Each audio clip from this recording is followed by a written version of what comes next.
Amazing mango bike versus tractor robot. Ramesh का एक आम का बगीचा था। वो हमेशा कड़ी मेहनत करके आम की अच्छी फसल उगाता था। इस बार भी आम की अच्छी फसल आई थी। आम के बगीचे से उसकी अच्छी आमदनी चलती थी, इसलिए उसने अपने आम की ही एक बाइक बनाई थी। एक रात वो आम के बगीचे की रखवाली कर रहा था, तब वो देखता है कि कुछ आम आधे खाए हुए नीचे गिरे थे। कोई तो है जो आमों को ऐसे आधा खाकर फेंक रहा है। मेरे होते हुए किसकी हिम्मत हुई मेरे बगीचे में घुसने की। तब रमेश एक मशाल जलाता है और उसके उजाले में उसे ढूंढने लगता है। उसके सामने ही पेड़ से एक आम गिर जाता है। तब रमेश को पता चलता है कि कोई तो है जो पेड़ पर बैठा है। तब वो कहता है, अरे तुम जो कोई हो चुपचाप नीचे आ जाओ, नहीं तो मैं इस आग से तुम्हें जला दूंगा। रमेश के ऐसा कहते ही एक चुड़ैल जो पेड़ पर बैठी थी वो नीचे आ जाती है। वो आग को देखकर डर गई थी। चुड़ैल कहती है, देखो, इस आग को दूर करो, मुझे आग से बहुत डर लगता है। तुम एक चुड़ैल हो, मुझे तुमसे डर लगना चाहिए, पर तुम ही हो कि मुझसे डर रही हो। बड़ी ही अजीब बात है ये। वैसे ये सब तुम मुझे डराने और परेशान करने के लिए कर रही थी ना? नहीं नहीं, मैं तुम्हें परेशान नहीं करना चाहती। दरअसल बात यह है कि मुझे आम खाना बहुत पसंद है और तुम्हारे आम तो बड़े ही स्वादिष्ट है। एक आम खाती तो दूसरा खाने का मन करता, इसीलिए उसे छोड़कर दूसरा आम खा लेती थी। बस इसी चक्कर में ये सब हुआ। मुझे माफ कर दो प्लीज। दरअसल चुड़ैल को आम बहुत पसंद थे। वो बस आम खाने वहां आती थी। चुड़ैल की बात सुनकर रमेश कहता है, तुम्हें और आम पसंद है? मुझे तो लगा था कि चुड़ैल को इंसानों का खून पसंद होता है। लगता है तुम एक अच्छी चुड़ैल हो। देखो, आज के बाद ये सब नहीं चलेगा, समझी? चली जाओ यहाँ से। चुड़ैल भी वहां से चली जाती है। दूसरे दिन रमेश अपने बगीचे में घूम रहा था कि तभी वहां गांव का जमींदार अपने गुंडों को लेकर आता है। अरे ओ रमेश, कब से कह रहा हूं कि ये आम का बगीचा मेरे नाम कर दे और पिता ने लिए हुए कर्जे से मुक्ति पा ले, पर तू है कि मेरी बात ही नहीं सुन रहा है। और मैंने कितनी बार कहा है कि मैं मरते दम तक आपका कर्जा उतारते ही रहूंगा, पर यह बगीचा तुम्हारे नाम नहीं करूंगा, चाहे कुछ भी हो जाए। पर तुम भी मेरी बात नहीं सुनते। इस तरह उन दोनों के बीच में बहस शुरू हो जाती है। जमींदार आम के बगीचे को हासिल करना चाहता था, पर उसकी रुकावट रमेश था। जमींदार को रमेश पर बड़ा गुस्सा आता है। वो अपने गुंडों को रमेश को मारने के लिए भेजता है।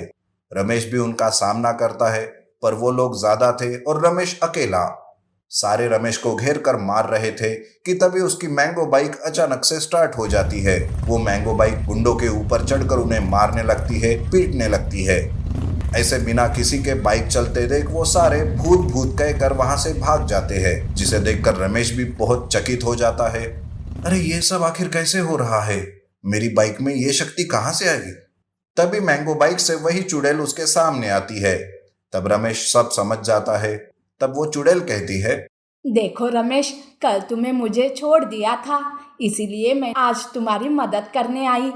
वैसे तुम्हारी बाइक ना बहुत ही कमाल की है। अच्छा, इसका मतलब कल रात तुम यहीं पर थी? हाँ रमेश, देखो, मैं वादा करती हूँ कि आम को मैं बर्बाद नहीं करूँगी। बस मुझे यहाँ रहने की अनुमति दे दो। मैं यहाँ रहकर तुम्हारे बगीचे की रखवाली करूँगी और बस उसके बदले एक दो आम अच्छे से खाऊंगी।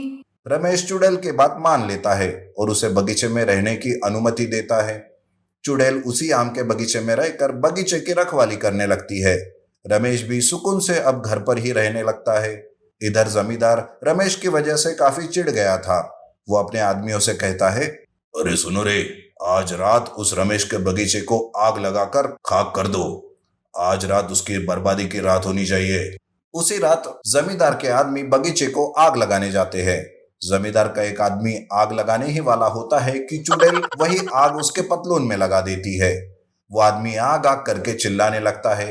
ये देख सारे आदमी वहां से भागने लगते हैं। तब चुड़ैल कहती है, बड़े आए मेरे मालिक का बगीचा जलाने वाले। मेरे होते हुए मेरे प्यारे प्यारे आम को कोई आग नहीं लगा सकता।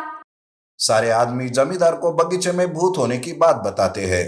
तब जमींदार कहता है, अरे तुम सब किसी काम के नहीं हो। उस दिन भी उस मैंगो बाइक का सामना नहीं कर पाए और आज भी।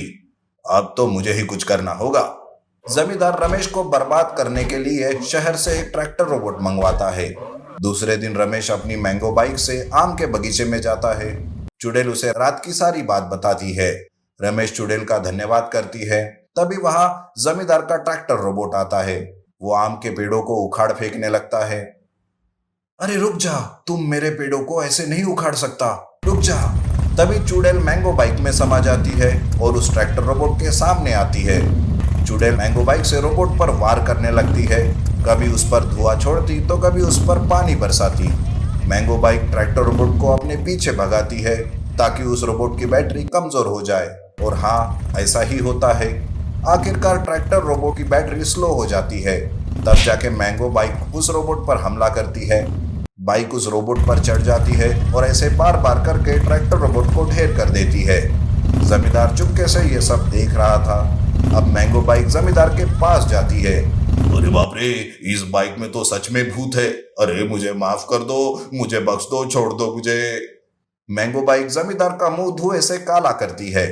रमेश पुलिस को बुलाता है और जमींदार का सारा कारनामा बताता है। पुलिस जमींदार को पकड़कर हवालात में बंद कर देते हैं। इस तरह से जमींदार से पीछा छूट जाता है और रमेश चुड़ैल का धन्यवाद करता है। इस तरह से चुड़ैल आम खाकर उसी बगीचे में रहकर रमेश की मदद करने लगती है और रमेश भी खुशी से जीवन बिताने लगता है। Underground military robot restoration. Kumaran नाम का एक मिलिट्री ऑफिसर हाथ में बक्सा लिए भाग रहा था और उसके पीछे कुछ गुंडे लगे हुए थे। तभी एक सुनसान जगह पर पहुंचकर कुमारन सोचता है, अगर इन गुंडों के हाथ ये मिलिट्री रोबोट लग गया तो ये देश को तबाह कर देंगे। मुझे कैसे भी करके इस मिलिट्री रोबोट को छुपा कर रखना होगा। दरअसल कुमारन ने एक ऐसा मिलिट्री रोबोट बनाया था जिसके इस्तेमाल से देश की सुरक्षा और भी अच्छे से हो सके और हमें हमारे देश पर होने वाले हमले की जानकारी पहले से ही मिले। पर जब ये बात आतंकवादियों को पता चलती है तब वो कुमारन के पीछे पड़ जाते हैं। कुमारन की जान खतरे में थी और मिलिट्री रोबोट भी। तब कुमारन एक बंकर में छुप जाता है और वहां जल्दी जल्दी से एक गड्ढा बनाकर वहीं पर मिलिट्री रोबोट का बक्सा छुपा देता है। अब चाहे मेरे साथ कुछ भी हो जाए, मुझे कोई परवाह नहीं।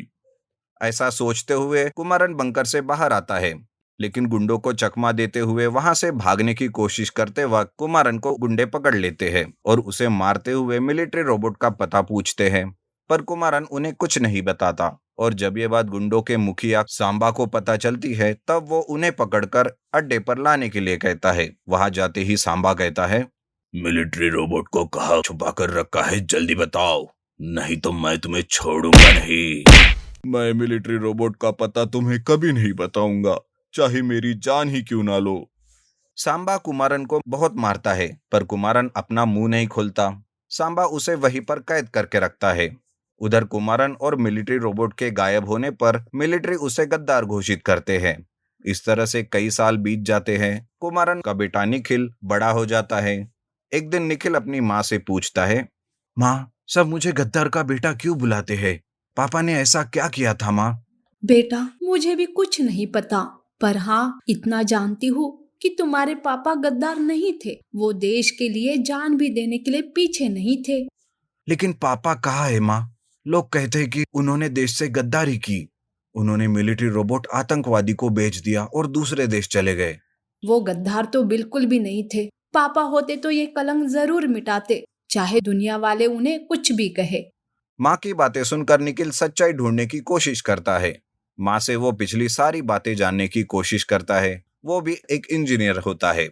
वो एक ऐसा डिवाइस बनाता है जिससे अंडरग्राउंड की चीजों का पता चल सके। ऐसे ही एक दिन निखिल वो डिवाइस लेकर जंगल में जाता है। वो उसी बंकर के पास जाता है, तब उसके डिवाइस के लाइट्स चमकने लगते हैं। तब निखिल कहता है, अरे इस बंकर के अंडरग्राउंड में कुछ तो है, इसलिए मुझे सिग्नल मिल रहे हैं। निखिल ऐसा सोचते हुए बंकर में जाता है और वहां अंडरग्राउंड में खुदाई शुरू करता है। तब उसे एक बक्सा वहां दिखाई देता है। उस बक्से को वो बाहर निकालता है और जब उसे खोलता है तो वो चकित होकर रह जाता है। अरे ये तो एक मिलिट्री रोबोट है, लेकिन ये यहाँ कैसे? निखिल उस मिलिट्री रोबोट के साथ घर आता है और बॉक्स से मिलिट्री रोबोट को निकालकर उसे एक्टिवेट करता है। उस मिलिट्री रोबोट को देखकर निखिल की माँ कहती है, निखिल, तुम्हें ये रोबोट कहाँ से मिला?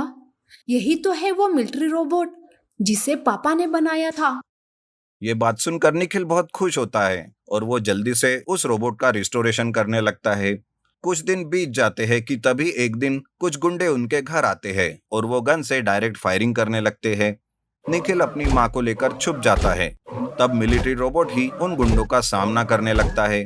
वो उनकी बंदूकें मैग्नेट से खींचकर उन्हें ही मारने लगता है। तब वो एक गुंडे को पकड़ भी लेता है। निखिल उस गुंडे को लेकर पुलिस के पास जाता है। तब वो गुंडा वहां पर कहता है, कुमारन जिंदा है सर, सांबा ने ही उसे कैद करके रखा है। पता नहीं कैसे उसे मिलिट्री रोबोट के एक्टिवेट होने की बात पता चली, इसलिए उसने हमें यहाँ उस मिलिट्री रोबोट को लाने भेज दिया। उसका ऐसे बोलते ही सबको पता चल जाता है कि कुमारन जिंदा है और उसी के साथ वो गद्दार भी नहीं। तब निखिल अपने पापा को ढूंढने की ठान लेता है और मिलिट्री रोबोट के साथ सांबा के ठिकाने पहुंचता है। वहां पर मिलिट्री रोबोट उन गुंडों को मार मार कर भगा देता है।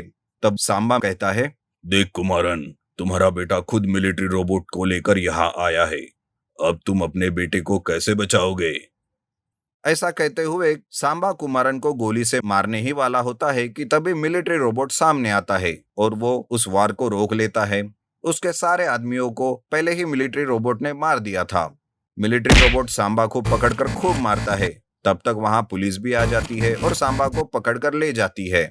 मिलिट्री रोबोट उसके सारे अड्डे को तहस नहस कर देता है। निखिल अपने पापा को सालों के बाद देखकर बहुत खुश होता है। तब कुमारन कहता है, बेटा, आखिरकार तुमने मुझे ढूंढ ही लिया। पापा, आखिर ये सब आपके ही बनाए हुए मिलिट्री रोबोट के कारण हुआ है।